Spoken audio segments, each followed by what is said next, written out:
My fellow Republicans, President Trump asked me to speak to this convention in the name of unity.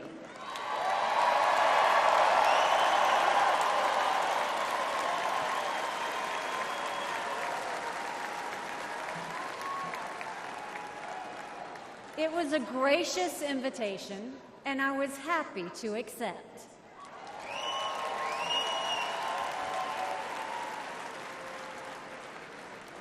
I'll start by making one thing perfectly clear. Donald Trump has my strong endorsement, period.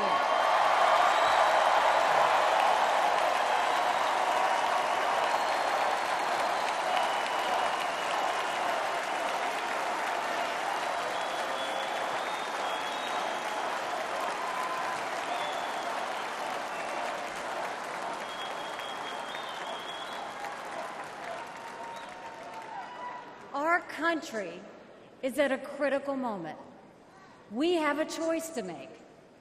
For more than a year, I said a vote for Joe Biden is a vote for President Kamala Harris. After seeing the debate, everyone knows it's true. If we have 4 more years of Biden or a single day of Harris, our country will be badly worse off.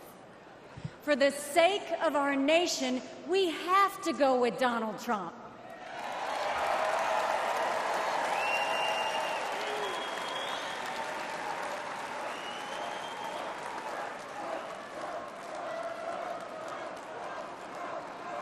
But there's more to it than that.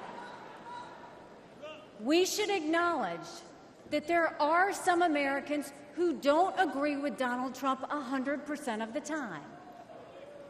I happen to know some of them. And I want to speak to them tonight.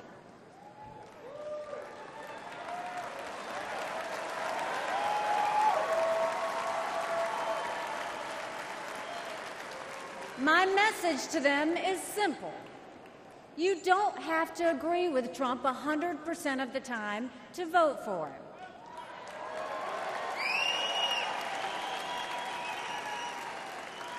Take it from me, I haven't always agreed with President Trump. But we agree more often than we disagree.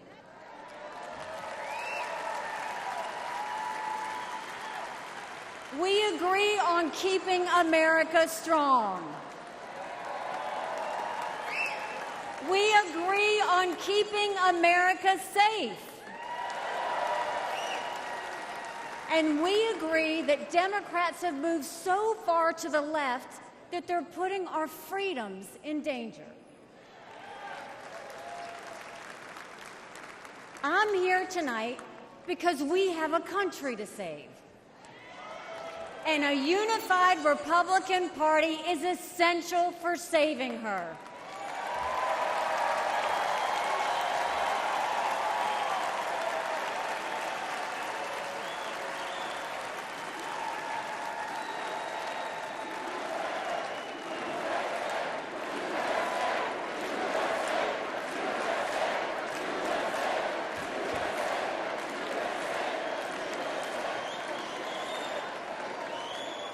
For those who have some doubts about President Trump, I want to tell you a few things about the Commander-in-Chief I know and worked with. As ambassador to the United Nations, I had a front row seat to his national security policies. We sure could use those again.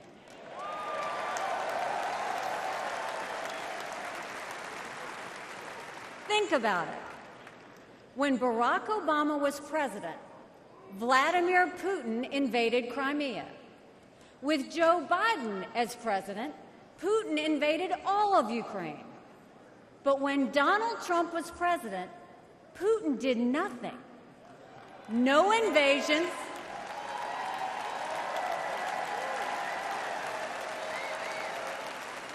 No invasions, no wars. That was no accident. Putin didn't attack Ukraine because he knew Donald Trump was tough. A strong president doesn't start wars. A strong president prevents wars.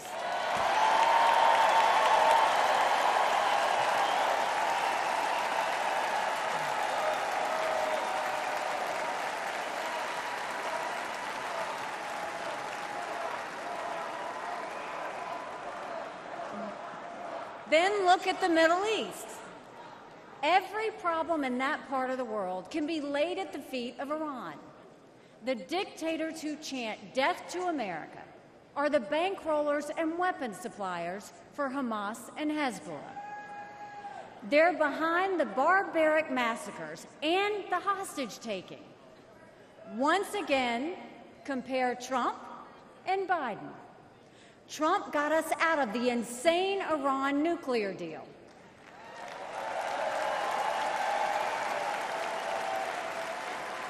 He imposed the toughest sanctions ever on Iran.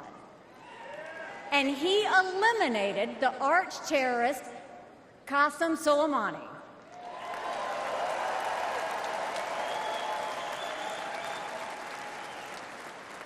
Iran was too weak to start any wars. They knew Trump meant business, and they were afraid.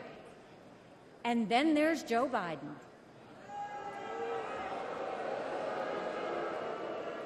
He lifted the sanctions. He begged them to get back into the nuclear deal. He surrendered in Afghanistan. He sent every possible sign of weakness. Even now, while Hamas is still holding Americans hostage, Biden is pressuring Israel instead of the terrorists.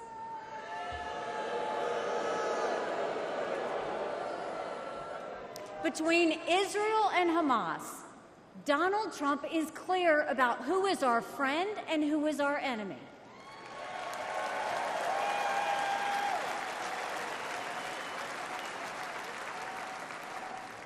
Then look at the border. It's the single biggest it's the single biggest threat Americans face. Under Joe Biden, migrants are coming into our country by the thousands every day. We have no idea who they are, where they end up, or what they plan to do. And let me remind you, Kamala had one job, and that was to fix the border. Now imagine her in charge of the entire country.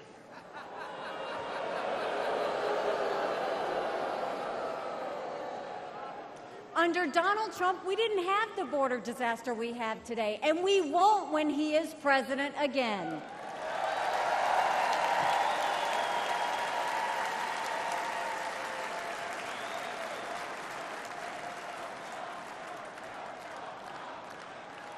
I was proud to serve America in President Trump's cabinet, and I'll tell you something you won't hear from the critics.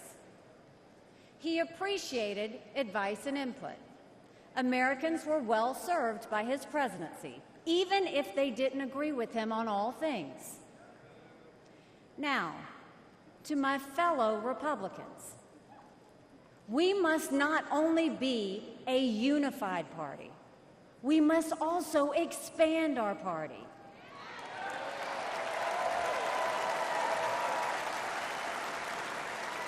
We are so much better when we are bigger. We are stronger when we welcome people into our party who have different backgrounds and experiences. And right now, we need to be strong to save America. This is a defining moment, not only for our party, but for our country. Our fellow Americans are fearful right now. Families are suffering from inflation and wages that don't keep up with prices. Young people are being indoctrinated to think our country is racist and evil. The Jewish community is facing an obscene rise in anti-Semitism. Too many minorities are trapped in communities devastated by crime. Our foreign enemies win when they see Americans hate each other. They see that today. whether it's on college campuses or in a field in Butler, Pennsylvania.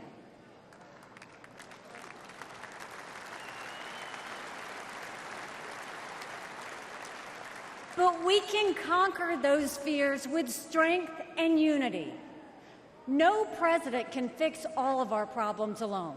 We have to do this together. America has an amazing ability to self-correct.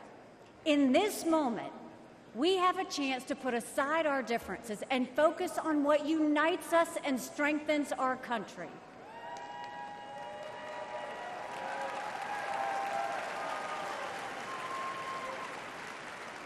Let us join together as a party.